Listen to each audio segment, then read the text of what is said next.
12장 맞죠? 예, 1절부터 함께 읽으시겠습니다.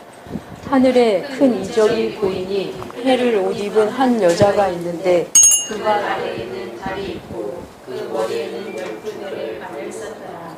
이 여자가 아이를 베어 해산하게 되매 아파서 애를 쓰며 누웠더라. 하늘에 또 다른 이적이 보이니 보라, 한 큰 붉은 용이 있어 머리가 7이요 뿔이 10이라. 그 여러 머리에 7 왕관이 있는데 그 꼬리가 하늘의 별 3분의 1을 끌어다가 땅에 던지더라. 용이 해산하는 여자 앞에서 그가 해산하면 그 아이를 삼키고자 하더니 여자가 아이를 낳으니 이는 장차 철장으로 만국을 다스릴 남자라. 그 아이를 하나님 앞과 그 보좌 앞으로 올려가더라.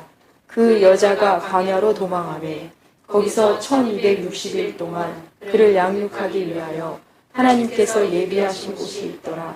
하늘에 전쟁이 있으니 미가엘과 그의 사자들이 용과 더불어 싸울세. 용과 그의 사자들도 싸우나 이기지 못하여 다시 하늘에서 그들이 있을 곳을 얻지 못한지라.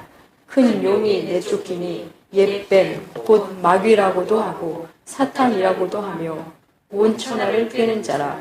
그가 땅으로 내쫓기니 그의 사자들도 그가 함께 내쫓기니라. 내가 또 들으니 하늘에 큰 음성이 있어 이르되 이제 우리 하나님의 구원과 능력과 나라와 또 그의 그리스도의 권세가 나타났으니 우리 형제들을 청소하던 자 곧 우리 하나님 앞에서 감당 창조하던 자가 쫓겨났고 또 우리 형제들이 어린 양의 피와 자기들이 증언하는 말씀으로써 그를 이겼으니 그들은 죽기까지 자기들의 생명을 아끼지 아니하였도다. 그러므로 하늘과 그 가운데에 거하는 자들은 즐거워하라. 그러나 땅과 바다는 화 있을진저 이는 마귀가 자기의 때가 얼마 남지 않은 줄 알므로 크게 분내어 너희에게 내려갔음이라 하더라. 용이 자기가 땅으로 내쫓긴 것을 보고 남자를 낳는 여자를 박해하는지라. 그 여자가 큰 독수리의 2 날개를 받아 광야 자기 곳으로 날아가 거기서 그 뱀의 낯을 피하여 한 때와 2 때와 반 때를 양육받음에 여자의 물과 뱀의 그 입으로 물을 강같이 포하여 여자의 물을 떠내가게 하려 하되 땅이 여자를 놓아 그 입을 벌려 용의 입에서 토한 강물을 삼키니 용이 여자에게 분노하여 돌아가서 그 여자의 남은 자손 곧 하나님의 계명을 지키며 예수의 증거를 가진 자들이 더불어 싸우려고 바다 모래 위에 싸워 있더라. 예. 우리 지난주에 7째 나팔 음성이 나고 그 앞부분을 보면 찬양이 나오고 언약궤가 보이고 뭐 이렇게 11장이 마무리됐고요. 오늘 본문은 1절에서 6절까지 보면 하나님이 메시아를 보내시는 장면이 나옵니다. 그리고 메시아가 오지 못하도록 방해하는 그림입니다. 그래서 지금 계시록이 단순히 시간의 흐름대로 되지 않는 것을 우리가 이미 알잖아요. 그래서 이 12장도 분명히 그렇게 드러나요. 일단 1절부터 6절부터 다시 한번 보면 하늘에 큰 이적이 보입니다. 근데 이적은 우리가 생각하는 기적의 개념이 아니라 세메이온, 표적의 개념으로 생각하시면 돼요. 3절에는 다른 이적이 나오는데 일단 큰 이적이 보이는데 여러분 이 내용을 이 그림을 일단 여러분이 숙지하셔야 돼요. 그래야 뭐 적용도 하고 의미도 알거든요. 그래서 이 그림을 한번 쭉 볼게요. 하늘에 큰 놀라운 게 환상이 보이는데 해를 옷 입은 한 여인. 여기서 해는 선이에요. 태양. 태양을 입은 여자. 그리고 그 발에는 달이 있어요. 머리에는 12별의 관을 썼어요. 대단한 여자죠. 매우 영광스러운 여인을 보여주고 있어요. 최고의 여인이죠. 최고의 여인. 근데 이 여자가 아이를 뵈서 해산하게 됐는데 아파서 애를 쓰고 지금 해산의 고통 중에 있어요. 그다음 3절 하늘에 또 다른 이적이 환상이 보이는데 큰 붉은 용이 있어요. 근데 머리가 7이고 뿔이 10이에요. 머리에는 7 왕관이 있어요. 이것도 대단한 용이죠. 근데 용은 우리 동양적 개념의 용이 아닙니다. 여기서 그냥 뱀, 옛뱀, 큰 뱀으로 이제 표현되거든요. 그래서 우리의 동양적 의미의 그 상서로운 그런 유형의 용을 말하진 않아요. 그 용도 대단하고 지금 여인은 뭐 말할 수 없이 대단하고. 근데 4절에 보니까 그 용의 꼬리가 하늘의 별 3분의 1을 끌어다가 땅에 던져요. 굉장히 능력이 있죠. 해달은 얘가 뭐 어떻게 하지 못해도 별의 3분의 1은 어떻게 할 수 있어요. 그래서 용이 해산하는 여자 앞에서 그가 해산하는 아이를 삼키려고 준비하고 있어요.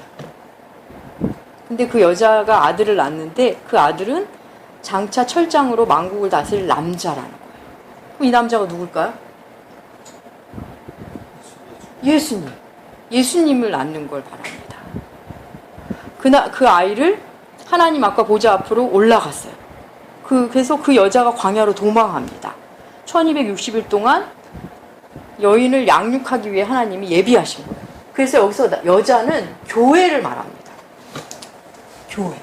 그러면 예수님 이전의 교회가 말이 되나? 이 교회는 무슨 구약의 교회를 얘기해요. 구약의 교회는 뭐죠? 이스라엘 백성이잖아요. 그러니까 이스라엘 백성 중에서 예수가 태어났잖아요. 다윗의 후손에서. 그래서 그 여자를 말하는 거예요. 구약적 교회 개념. 선택받은 이스라엘. 거기까지 되시죠? 그리고 도망하는 여자는 신약의 교회 개념으로 보시면 돼요. 그리고 부활 승천. 이걸 이제 그림으로 환상으로 지금 보고 있습니다.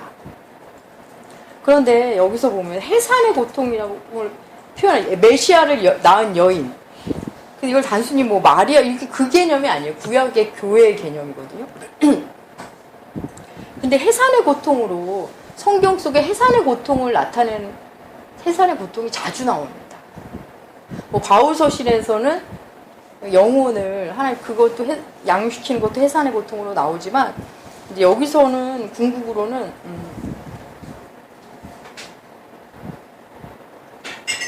한번 찾아보겠습니다. 일단 이사야서 26장.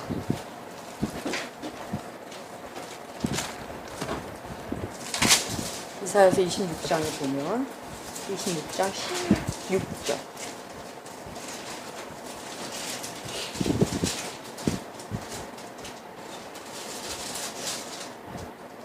이사야서 26장 16절부터 19절까지 권사님 좀 읽어주세요. 여호와여 그들이 환난 중에 주를 안보하여 싸우며 주의 증거를 그들에게 임할 때에 그들이 간절히 죽게 기도하였나이다. 여호와의 잉태한 여인이 산기가 임박하여 산고를 겪으며 부르짖음 같이 우리가 주 앞에서 그와 같으니이다. 우리가 잉태하고 산고를 당하였을지라도 사람 바람을 낳은 것 같아서 땅의 구원을 베풀지 못하였고 세계의 거민을 출산하지 못하였나이다. 주의 죽은 자들은 살아나고 그들의 시체들은 일어나리이다. 티끌에 누운 자들아 너희는 깨어 노래하라. 주의 이슬은 빛난 이슬이니 땅이 죽은 자들을 내놓으리라. 예. 여기에서 보면 지금 이스라엘이 아수르 침략하에 잉태한 여인처럼 산기가 임박했어요. 그러니까 구원을 상징하겠죠? 하나님의 구원, 구출을 앞두고 있는데 보니까 18절 후반부에 땅에 구원을 베풀지 못하고 세계의 거민을 출산하지 못했대요. 그러니까 고통만 있는 거예요, 고통만. 굉장히 상징적인 말이죠. 우리 삶에도 이런 것 같아요. 신앙 안에서 고통은 다 겪는데 열매를 못 낳아. 그런 분들 생각보다 있죠. 그죠?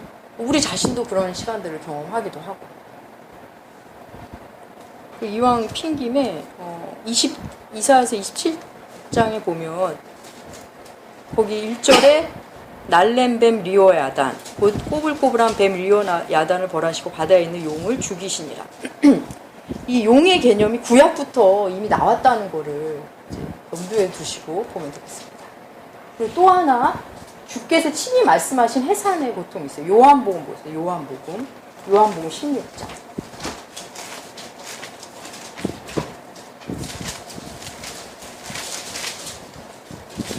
요한복음 16장 19절부터 주께서 이제 십자가를 앞두시고 제자들에게 하신 말씀이거든요. 19절부터 22절까지 김용찬 집사님. 예수께서 그 묻고자 함을 아시고 이르시되 내 말이 조금 있으면 나를 보지 못하겠고 또 조금 있으면 나를 보리라 하므로 서로 문의하느냐. 내가 진실로 진실로 너희에게 이르노니 너희는 복으로 요통하겠으나 세상은 기뻐하리라. 너희는 근심하겠으나 너희 근심이 도리어 기쁨이 되리라. 여자가 해산하게 되면 그때가 이르렀으므로 근심하나 아기를 낳으면 세상에 사람 난 기쁨으로 말미암아 그 고통을 다시 기억하지 아니하느니라. 지금은 너희가 근심하나 내가 다시 너희를 보리니 너희 마음이 기쁠 것이요 너희 기쁨을 빼앗을 자가 없으리라. 예. 주께서 이제 제자들에게 떠나는 모습을 그래서 너희가 힘들 거다. 고통스럽지만 그렇지만 생명을 낳는다. 죽음을 앞두신 주님이 그걸 해산의 고통에 비유하고 계십니다. 그래서 그 고통만 이겨내면 큰 기쁨을 만난다는 거죠. 출산의 경험이 있는 여성들은 좀 더 이 의미를 아닌 분들도 있을 수도 있겠다. 자녀가 주는 기쁨으로 또 둘째를 낳잖아요. 고통을 잊어버리고. 그래서 해산의 고통, 저는 이 본문을 보면서 그 생각이 들더라고요. 주님이 오실 때도 우리 너무 고통스러웠잖아요, 이 땅에. 주님 오실 때 무슨 일이 있었어요? 2살 이하의 아이들이 다 죽었잖아요. 그러니까 주님이 오실 때도 그런 고통 속에서 주님이 오시거든요. 그러니까 우리 역시도 그런 주님이 주신 큰 기쁨을 맞이할 때 그런 고통을 함께 주신다는 거죠. 그렇지만 오늘 나온 것 같이 너희 기쁨을 빼앗을 자가 없다. 그리고 그 기쁨으로 말미암아 고통이 기억되지 않는다. 그 정도라는 거죠. 그래서 우리가 날마다 자기 십자가를 져서 고통스러운데도 또 다시 그러니까 부활을 맛본 자는 다시 십자가의 자리로 갈 수 있는 겁니다. 고난의 자리로 가요. 그 기쁨을 아는 사람. 가기 싫어요?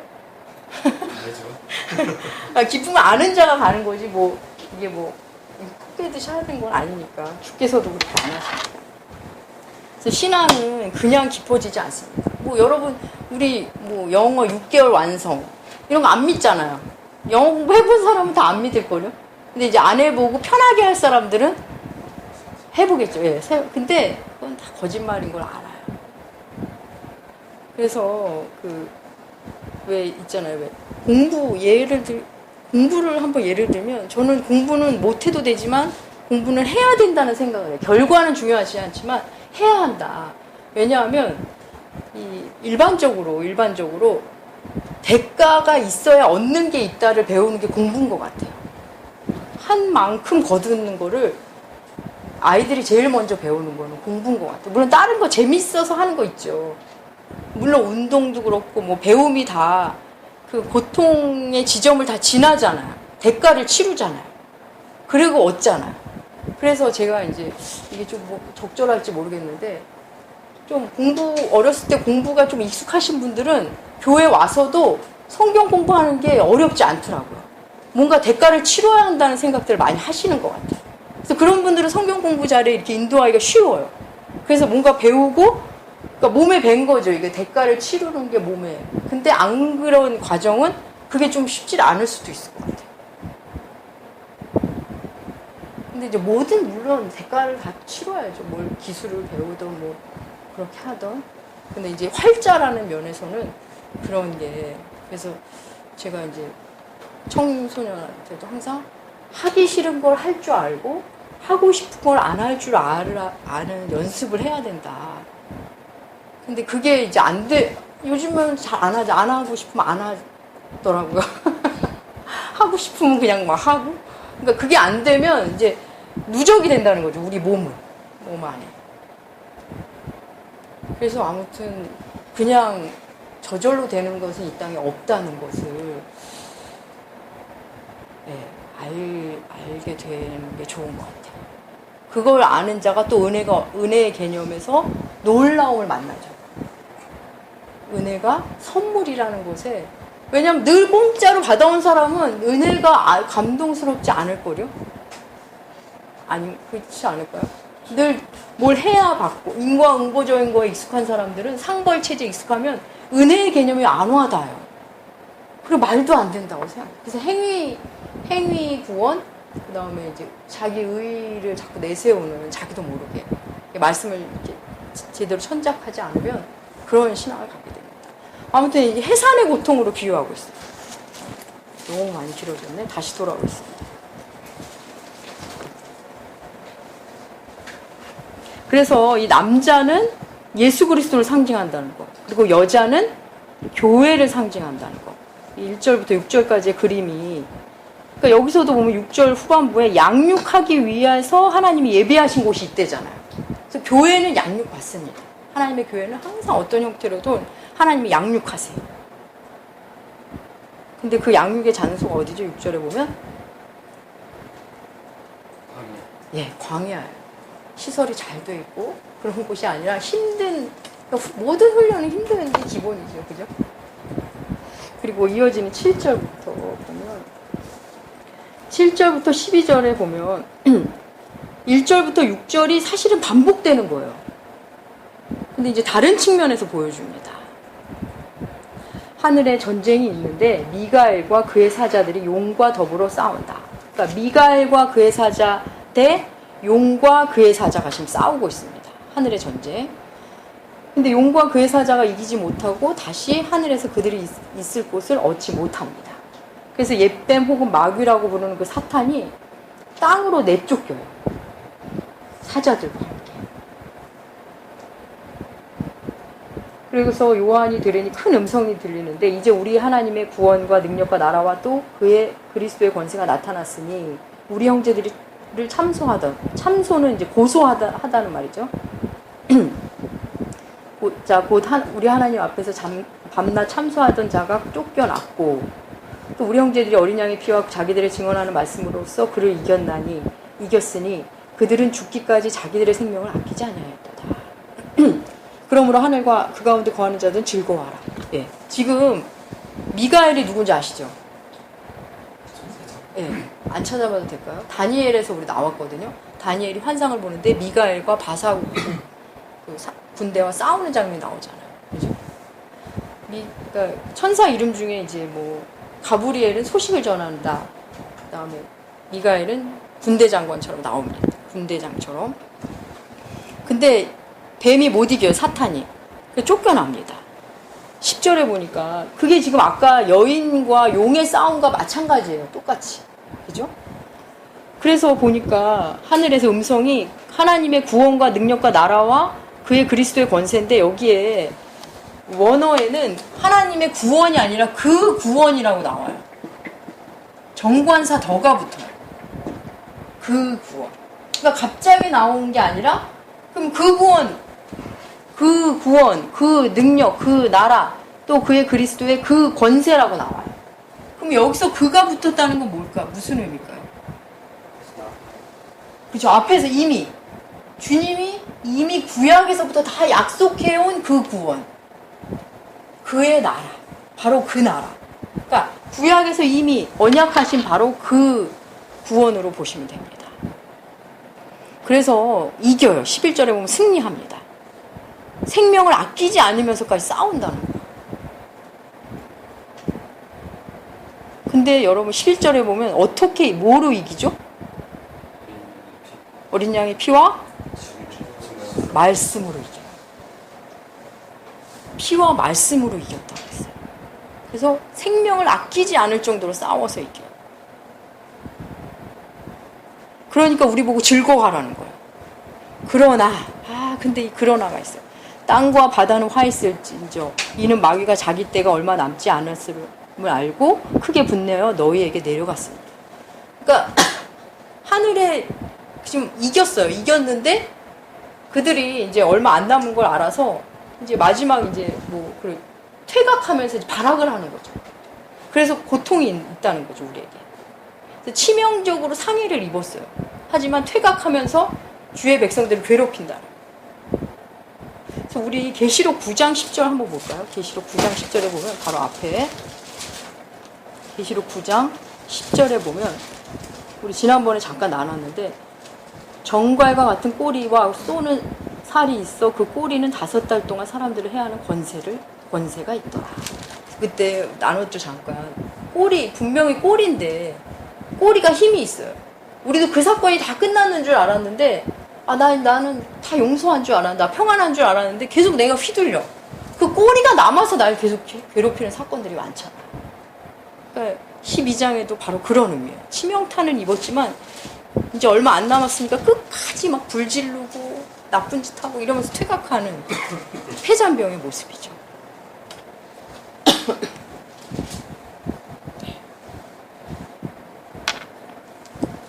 그래서 지금 여기까지에서는 여러분 기억해야 될 거 여자의 의미, 남자의 의미를 기억하시면 좋겠습니다. 그다음 13절 용이 자기가 땅으로 쫓겨난 것을 보고 남자를 낳은 여자를 박해하니라. 그럼 여기서 여자는 교회죠. 교회를 박해하는 거야. 사탄이. 그 여자가 큰 독수리의 2날개를 받아 아까 내용이 지금 반복되고 있어요. 그렇죠? 광야 자기 곳으로 날아가 거기서 그 뱀의 낯을 피하여 한때, 2때, 반때를 양육받고. 지금 6절하고 똑같아요. 앞에 6절하고. 그러니까 지금 반복적으로 설명하고 있어요. 교회는 하나님이 양육시키십니다. 뱀의 낯을 피하여. 여자의 뒤에서 뱀이 그의 입으로 물을 강같이 토하여 여자를 물에 떠내려가려 하되 땅이 여자를 놓아 그 입을 벌려 용의 입에서 토한 강물을 삼키니. 그런데 이제 지금 도망하고 있는데 여자 뒤에서 뱀이 여전히 이제 쫓아오는 거겠죠. 그래서 뱀의 입에서 물을 강같이 토해낸대요. 여러분 성경에서 물이 어떤 개념이죠? 우리에게는 우리가 만나야 할 물은 뭐죠? 그죠? 생명수. 주님이 주신 생명수인데 이 용도 이 뱀 사탄도 입에서 물이 나오는 거예요. 여러분 사탄의 전략의 가장 큰 핵심은 예수님 흉내예요. 그래서 우리를 혼잡케 하는 거. 우리로 애매하게 유혹하는 거. 그래서 입에서 물이 강같이 나온대요. 그러니까 뱀이 뿜어내는 거짓 말씀이에요. 거짓 말씀. 우리를 미혹해 하는 거. 그래서 그래서 여자를 뭐 이렇게 칼로 찌르고 이러면은 칼이 명확하잖아요. 근데 물은 떠내려가는 거예요. 떠내려가는 거. 그러니까 이게 무섭잖아요. 그런데 땅이 도와줬답니다. 땅이 도와줘서 땅이 입을 벌려 그 뱀에서 나오는 그 강물을 삼켰어요. 이건 뭘 의미하냐면 땅이 삼켰다 하면 떠오르는 거 있으세요? 그렇지, 고라자손. 민수기 잠깐 보겠습니다. 민수기. 그래서 이들에게는 이런 표현이 어디서 갑자기 나온 게 아니라 알고 있는 표현 중에서 좀 구약적 표현을 계속 끌어다 표현하고 있습니다. 민수기 16장. 고라자손은 참 불명예스럽게 우리에게 알려져 있죠. 민수기 16장. 민수기 16장 1절에 보면 레위의 증손 보앗의 손자 이스라엘의 아들 고라와 루벤의 자손 엘리압의 아들 다단과 아비람과 벨렛의 아들 온이 당을 짓고 이제 대표격으로 고라 자손을 얘기합니다. 고라 자손은 레위 사람이에요. 2절 250명이 모였어요. 그래서 뭐 하냐면 2절 후반부 모세를 거스릅니다. 그래서 모세를 거스르는 이유가 뭐냐면 3절 그들이 모여서 모세와 아론을 거슬러 그들에게 이르되 너희가 분수에 지나도다. 회중이 다 각각 거룩하고 여호와께서도 그들 중에 계시거늘 너희가 어찌하여 여호와의 총에 위에 스스로 높이느냐. 무슨 말이냐면 고라 자손 자기도 레위 자손이잖아요. 근데 모세와 아론만 왜 하나님이 너희에만 얘기한다 그래. 우리도 있는데 이러면서 모세에게 저항하기 시작한 거예요. 그래서 모세가 답합니다. 6절 16장 8절. 물론 이제 그 전에 모세가 그 얘기는 해요. 이제 일단 8절, 7절 후반부부터 보겠습니다. 7절. 레위 자손들아, 너희가 너무 분수에 지나치느니라. 모세가 또 고라에게 이르되 너희 레위 자손들아 들으라. 이스라엘의 하나님이 이스라엘 회중에서 너희를 구별하여 자기에게 가까이 하게 하사 여호와의 성막에서 봉사하게 하시며 회중 앞에서 서서 그들을 대신하여 섬기게 하심이 너희에게 작은 일이냐. 하나님이 너와 내 모든 형제 레위 자손에게 너와 함께 가까이 오게 하셨거늘 너희가 오히려 제사장의 직분을 구하느냐. 일단 모세가 책망합니다. 너네가 레위 자손으로 성막을 섬기는 것도 귀한 건데 그 이상을 원하니? 이렇게 책망을 해요. 그래서 어떻게 얘기하냐면 중간에 생략하고요.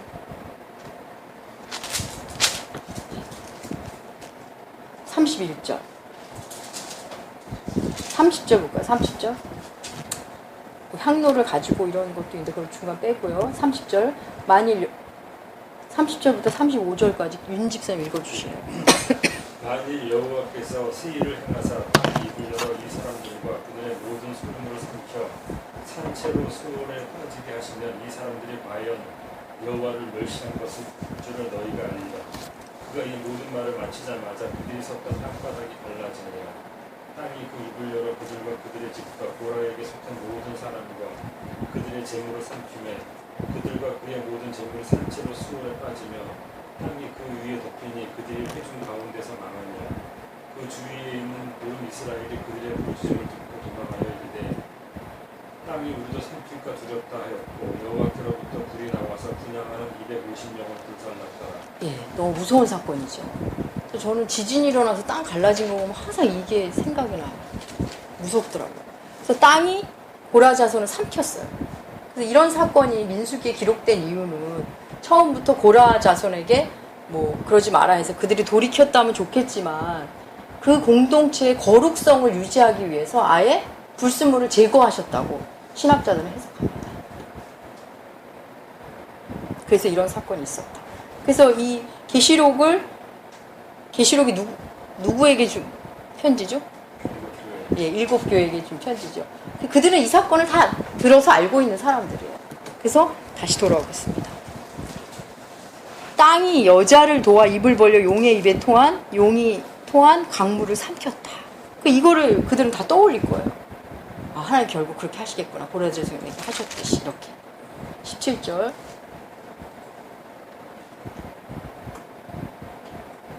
용이 여자에게 분노하여 돌아가서 그 여자의 남은 자손 곧 하나님의 계명을 지키며 예수의 증거를 가진 자들과 더불어 싸우려고 바다 모래 위에 서 있더라. 그래서 용이 분노합니다. 근데 여기 보면 이제 여자에게 분노해서 그 여자의 남은 자손에게 가요. 뭐 교회 둘 다 교회를 의미하는 거 이제 아시겠죠? 근데 그 남은 자손은 어떤 사람들이냐면 하나님의 계명을 지키고 예수의 증거를 가진 자들입니다. 그래서 사탄은 강물로 우리를 떠내려가게 해요. 미혹해요. 근데 정말 우리가 떠내려가야 하는 강물이 있거든요. 우리 한번 설교로 만난 적 기억나시나요? 우리가 정말 기쁘게 만나야 하는 물이 있어요. 그렇죠. 보좌로부터. 에스겔 보겠습니다.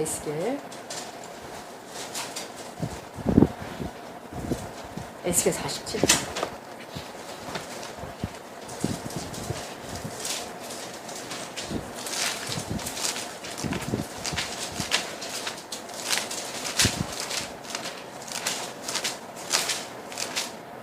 에스겔 47장.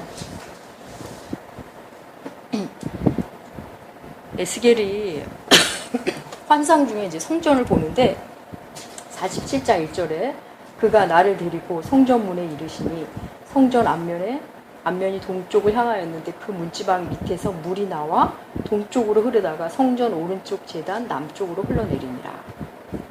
그래서 물이 계속 흘러내려요. 그가 또 나를 데리고 북문으로 나가서 바깥길로 꺾여 동쪽을 향한 바깥문에 이르시기를 본즉 물이 그의 오른손에서 스며 나오니라. 계속 물이 나와요. 3절 그 사람이 손에 줄을 잡고 동쪽으로 나아가며 천척을 측량한 후에 그가 그 물을 건너게 하시니 에스겔이 건너니까 처음에는 발목까지 옵니다. 그 다음 4절 또 이번에 또 걸어가니까 어디까지 오죠? 무릎까지 와요. 그 다음 후반부에 보면 그 다음 어디까지 오죠? 허리까지 와요. 그래서 다시 5절에 보면 물이 내가 건너지 못할 강이 되더라. 그래서 그때도 나눈 게 하나님의 말씀의 성전에서 흘러나오는 그 말씀의 물을 만나면 처음에는 발목까지 와요. 말씀을 알지만 내 마음대로 다 움직여요. 발목까지 오는 물은 뭐 다 움직이잖아요. 그죠? 그 다음에 허리까지 오는 말씀을 만나요. 그러면 발목 올 때보다는 조금 불편해요. 내 마음대로 하고 싶지만 조금 불편하게 해요. 그 다음 허리까지 오면 이제 물이 더 세지죠. 내 마음대로 한다는 게 더 힘들어지죠. 그죠? 그래서 말씀이 점점 하면 내 마음대로 못 가요, 이게. 내 마음대로 하려면 물을 거슬러야 되는데 그 힘이 내게 안 돼요. 그만큼 말씀의 강물이 나를 휘어잡는 거예요. 이거 설교했는데 다 잊어버리셨고요. 기억나요? 기억나세요? 네. 그래서 처음에 발목까지 오는 정도의 신앙인들이 있죠, 교회 안에. 뭐 나쁜 게 아니에요. 그런 과정을 다 우리도 겪었어요. 그래서 막 가슴까지 오면 내 마음대로 살지 못하게 되어 있어요. 그래서 그 강물은 어떤 물이냐면 47장 8절에 보면 그 바다의 물이 되살아나요. 9절에 보면 강물이 이르는 곳마다 생물이 살아나요. 고기도 많아지고 되살아나고 모든 것이 살아나요. 그 뒤에 보면 뭐 잎사귀, 그러니까 새열매, 막 이런 약재료가 되는 그거를 만나게 돼요. 그래서 우리가 떠내려가야 할 물은 이 물이에요. 사탄이 입에서 나오는 그 물이 아니라. 근데 이제 모르면 헷갈릴 수도 있을 것 같아요. 그죠? 그러니까 말세에는 항상 분별이에요, 분별.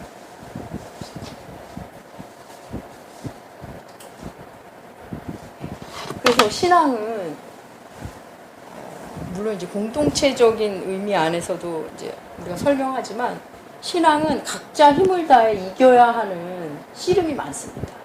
내 아내가 훌륭하다고, 우리 교회가 내가 속한 교회가 너무 좋다고 해서 내가 할 힘이 줄진 않아요. 아무리 훌륭한 아내를 만나도 남편이 목사님이어도 내 몫의 씨름은 있어요. 물론 훌륭한 신앙 선배를 만나고 말씀 중심의 교회를 만나면 헛된 시간 낭비는 안 해요. 그리고 걷지 않아도 될 고생도 안 하고 그런 부분에서 확실히 뭐 시간을 줄이고 뭐 안 해도 되는 갈등과 어려움 그런 걸 또 확실히 줄이긴 하지만 그럼에도 필연적인 씨름이 다 있습니다. 그렇지 않으면 그 씨름을 하지 않으면 그냥 떠내려가는 사람이 됩니다. 그냥 떠내려가는 사람. 그래서 계속 계시록이 말하는 내용이기도 하지만 마태복음을 한번 잠깐 보고 할까요? 마태복음 24장. 지난 시간에 했나 모르겠어요. 마태복음 24장.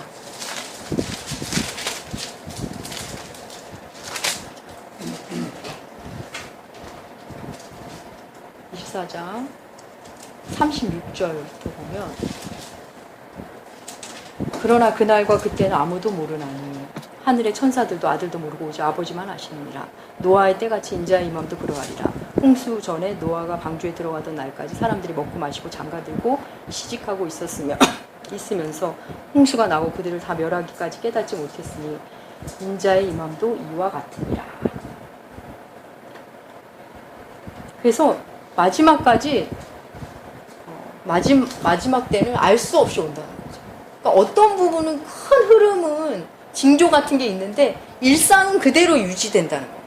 어떤 의미죠? 우리 일상 속에 갑자기 무슨 이게 아니라 큰 흐름 속에는 있죠. 뭐 이상 기온부터 시작해 뭐 여러 가지 있을 수는 있어요. 그렇지만 내 개인의 삶은 여전히 한다는 거예요. 여전히 아침 먹고 화장실 가고 뭐 겨울 장가가고 이런 그대로 있다.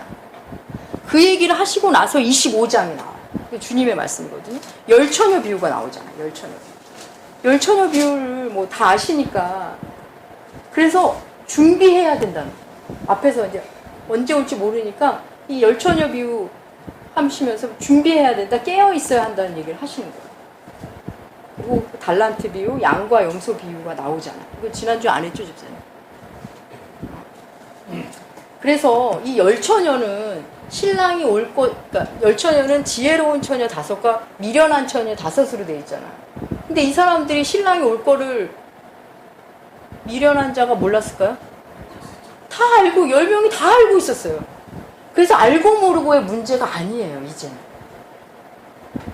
알고 깨어있지 않으면, 알고 준비하지 않으면 신랑을 못 맞이해요. 그러니까 이게 열천에 비해서 저는 이게 굉장히 중요하다고 저는 개인적으로 묵상했거든요. 그래서 알고 모르게의 문제가 아닙니다. 깨어있음의 문제. 기름이 준비되어 있느냐 없느냐. 그러니까 나는 아니까 괜찮아. 착각일 수 있어요. 그래서 내 존재의 상태가 과연 깨어있는 상태인가가 중요해요. 기름 준비가 어느 날 막 갑자기 해서 되는 게 아니에요. 얘네들 기름 준비하려고 떠나잖아요, 거기. 내가 그쵸? 안 읽어도 다 아시잖아요. 그때 오시잖아요. 그래서 뒷북 친다는 표현이 있죠, 우리 말에도. 그러니까 알고 망하는 자가 됩니다. 그래서 성경 공부, 말씀을 우리가 모임을 하고 이게 중요한 게 말씀을 많이 가진 자가 함부로 말할 수 없는 게 이런 거예요. 아는 거에서 붙이면 어리석은 5천년 다 알고 있었어요. 깨어있음. 내 존재의 상태가 깨어있는 상태가 되는 거예요. 그날만 깨어있고 이런 거랑은 달라요. 우리가 점점 나이가 든다 그러잖아요. 물든다. 철이 든다. 이거는 내 안에 들어가는 거거든요. 그래서 내가 어느 날 1년 동안 뭘 열심히 해서 그렇게 해서 쉽게 변하지 않아요. 제가 신대원 3년에도 선생님들이 그랬어요. 3년 해가지고 그런 거 없다. 제가 이번에도 구약 세미나를 잠깐 들었는데 젊은 목사님들 한 30대 후반 정도 어떻게 교우들을 위로하는지 이 시간 배우고 싶다는 거예요. 그거 자주 배워가지고 그렇게 못해요. 그러고 싶은 마음은 너무 귀하지만 내 안에 들어야죠. 그게 말씀에 물들어야죠. 그러면 나오죠, 이렇게. 그래서 외워가지고 뭐하고 이렇게 될 수가 없습니다. 그래서 깨어있다는 개념은 그런 개념이에요.